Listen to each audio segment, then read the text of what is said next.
pada dasarnya ekonometrika itu adalah alat uji empiris. Sebelum kita menguji tentunya harus ada yang diuji. Nah, salah satunya adalah model ekonomi yang diuji.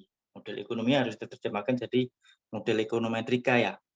Kalau teman-teman lihat di sini ada persamaan output yang keluar dari eViews. Ini output yang keluar dari eViews. Nanti teman-teman bisa menggunakan eViews di kelas asistensi. Nanti dipandu sama teman-teman asisten. Jadi ini kita harus tahu variabelnya apa saja. Nah, saya akan bikin tabel dulu.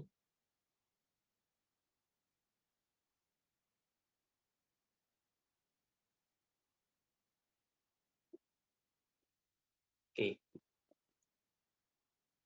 Kalau lihat ini, model ini, output ini, persamaannya itu ditulis seperti ini. Y sama dengan fungsi K dan L. Ya. Ini di kelas ekonomi produksi ya. Y adalah output. Masih ingat? K sama dengan modal atau kapital. L adalah tenaga kerja, labor. Ya, betul. Jadi Y sama dengan fungsi K dan L. Output itu kalau di dalam ekonomi sederhana itu ada K dan L. K itu sering disebut fixed cost ya. L itu sering disebut variable cost.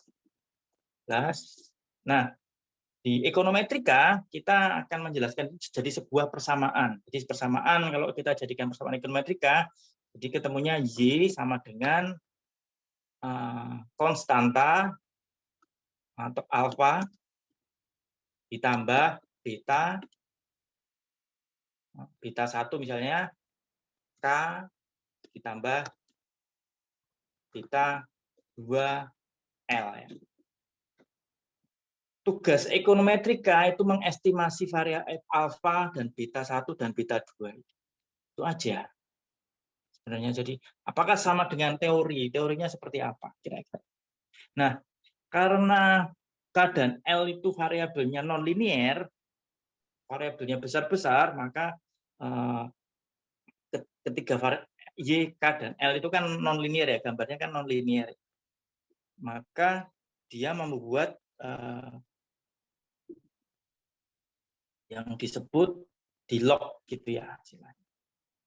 Ini kita bisa logkan, jadi di sini di log. Log Y sama dengan fungsi log K dan log L. Kira-kira gitu ya. Ini agak advance yang kedua, yang dasar yang ini. Jadi, nah misalnya setelah diestimasi, jadi ini persamaan estimasi persamaan estimasi terhadap Y. Misalnya kira gitu itu ya. Ini ada variabelnya, ada variabel K, ada variabel L.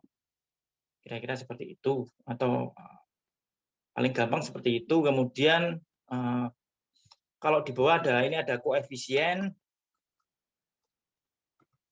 kemudian ada standar error. Nah, koefisien, standar error, T statistik ya. Bisa juga persamaan ini ditulis sebagai fungsi yang mendatar. Jadi misalnya fungsinya Y tadi ya.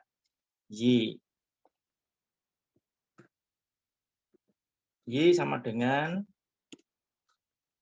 dari estimasi tadi misalnya saya asumsikan tadi nggak saya log ya, misalnya saya tulis 7, kemudian plus apa ya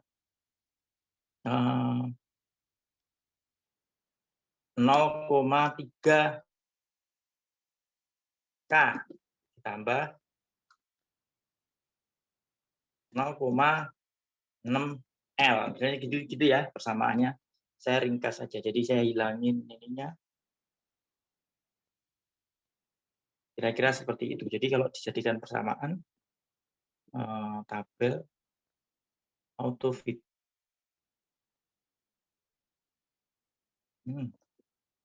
Kemudian di bawahnya saya tulis standar error, kemudian di bawahnya uji statistik.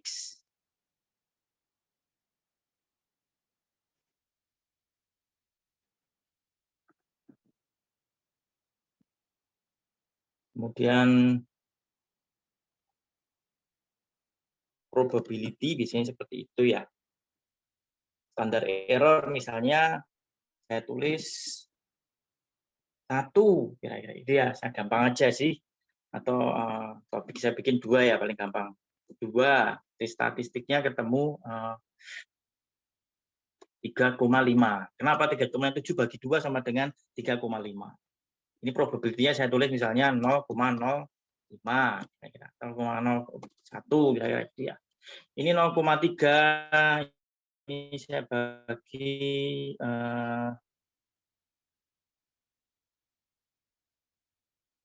saya bagi 1 standar error. Kemudian tes statistiknya 0,3 bagi 1 sama dengan 1. 0,3 bagi 1 sama dengan 0,3. Kemudian 0,6 itu saya tulis berapa ya? 0,1 aja deh. 0,1 paling biar gampang aja. Ini ketemu 6. Ini 0,15. Ini 0,02.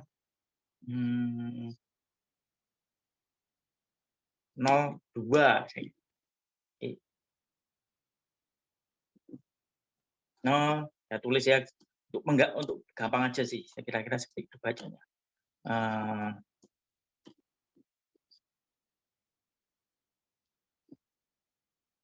Y sama dengan 70, ini K,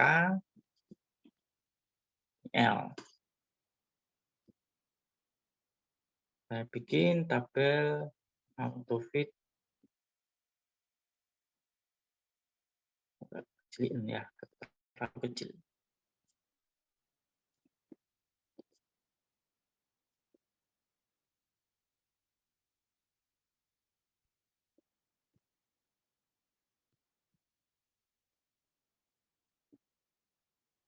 Oke, Anda bisa lihat seperti ini. Aduh, tabel.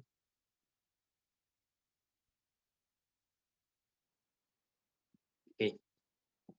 Di persamaan ini Anda bisa lihat bahwa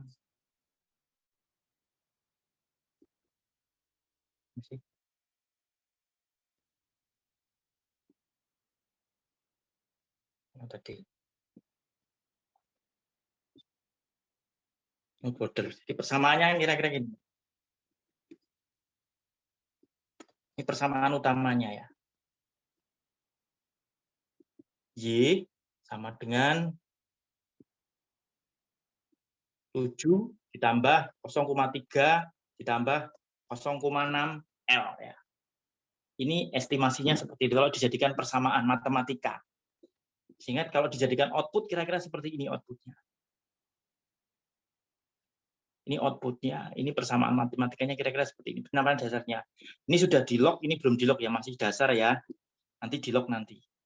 Nah, teman-teman yang perlu Anda baca di sini, SE itu apa? Standar error itu apa? Tes statistik itu apa? Probability itu apa? Jadi standar error itu jadi error term. Jadi 7,0 itu kan alfa, 0,3 itu beta 1, 0,6 itu beta 2. Kadang-kadang istilahnya kok serem ya, alfa itu berat ya. Atau ini saya sebut koefisien, konstanta 1, konstanta ini koefisien 1, koefisien 2, bisa juga disebut seperti itu. Jadi kalau Anda lihat persamaan ini, sama persamaan matematika, masih ingat persamaan matematika, Y sama dengan 1 ditambah 2 itu 2X, itu bacanya gimana? Ingat nggak? Y sama dengan di matematika SMP atau SMA ini ya? Y sama dengan 1 ditambah 2X itu bacanya gimana?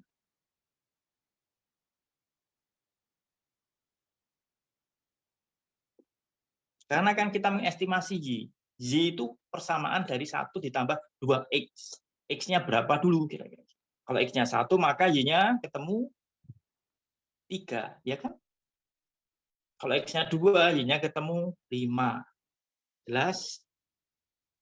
Ini yang persamaan. Sama juga dengan ini. Ya.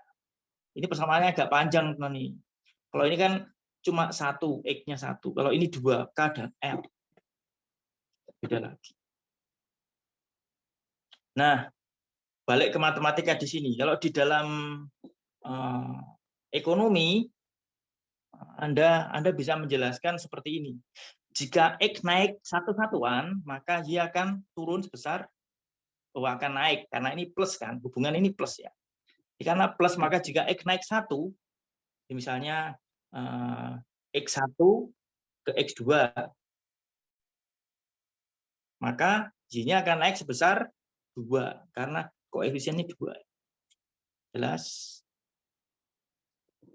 Kemudian jika X turun 1, maka Y-nya akan turun 2. Kira-kira gitu. Jadi angka 2, koefisien 2 itu artinya jika X naik satu satuan, maka Y akan naik sebesar 2. Nah, kalau angka 1 artinya jika X sama dengan 0, maka Y sama dengan 1. Sampai di sini ada pertanyaan?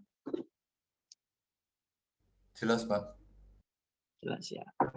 Kalau kita ke persamaan di atas ini, Y sama dengan 7,0 plus 0,3K ditambah 0,6 L, bacanya jika K sama dengan 0, L sama dengan 0, maka Y sama dengan 7. Jelas?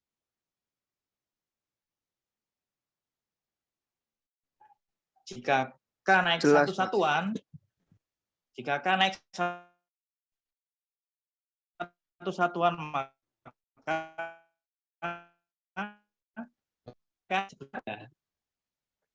jika K naik satu satuan, maka Y akan naik sekitar 0,3. Ceteris paribus. L dianggap konstan, setuju, konstantanya dianggap konstannya semua dianggap konstan. Muncul ceteris paribus itu di situ. Jika K naik satu satuan, maka Y akan naik 0,3. Ceteris paribus. Di perantar mikro kan ada ceteris paribus, karena di sini munculnya. Kenapa orang ekonomi suka bilang ceteris paribus? Karena cara berpikir orang ekonomi pakai matematika. Sama juga dengan 0,6. 0,6 bacanya gimana? Setiap L naik 1, Y-nya naik 0,6, Pak. Nah, jangan lupa disebut ceteris paribus. Variabel lain dianggap konstan ya. Kalau L naik 1, kemudian K-nya juga naik 2, nggak bisa gitu. Kan konsep ceteris paribusnya nggak jalan nanti. Nanti Anda ngomongnya 3 dimensi, nanti beda lagi. Untuk memudahkan kira-kira seperti itu. Oke, jadi tujuan ekonometri itu untuk menguji koefisien ini. 0,7,0, 0, konstanta ini, koefisien ini. Cuman itu aja sebenarnya. Cuman kalau di statistik kan ada yang namanya error kan. Angka ini tidak sama dengan yang sebenarnya, ada errornya kan. Kita sudah bahas errornya. Errornya misalnya errornya sebesar 2, errornya sebesar 1, errornya koefisien 7,0 ini sebesar 2, ini sebesar 1, kemudian ini sebesar 0,1. Nah, konstanta estimasi tadi dibagi error, itu ketemu T statistik. Kalau di EViews akan keluar probability-nya 0,01, 0,15. Ini artinya error, probabilitas kemungkinan terjadinya error. Probabilitas bahwa 7,0 ini error, jelas ya. Probabilitas di sini, kalau Anda lihat di sini ya, probabilitas ini artinya probabilitas koefisien ini errornya sebesar 15%. Probabilitas 0,6 itu sebesar 0,02 atau 2%, jelas.